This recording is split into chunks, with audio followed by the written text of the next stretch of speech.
Welcome to the Slop Temple. We pray this video helps. In this video, I will explain how to sync Kobo with Libby. First, confirm your Kobo e-reader supports Overdrive, which most newer models do.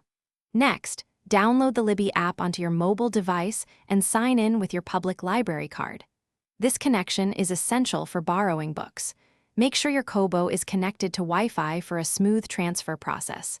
This initial setup takes just a few minutes. Once logged into Libby, you can browse your library's extensive digital collection. Find an e-book you wish to read and borrow it. After borrowing, Libby will prompt you to choose where you want to read the book. Select the option to read with and then choose Kobo from the available choices. This action links the borrowed book to your Kobo account. Now pick up your Kobo e-reader. Ensure it's connected to a stable Wi-Fi network.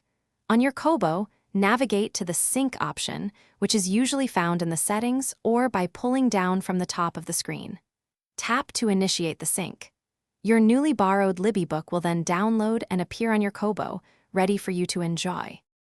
If your book doesn't appear, first double-check that your Kobo and Libby accounts are properly linked through Overdrive. Sometimes, a simple restart of both your Kobo device and the Libby app can resolve minor syncing issues.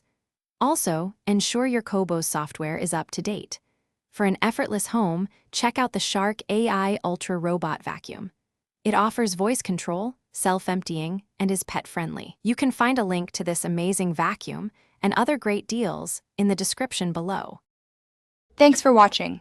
Consider subscribing if we helped you.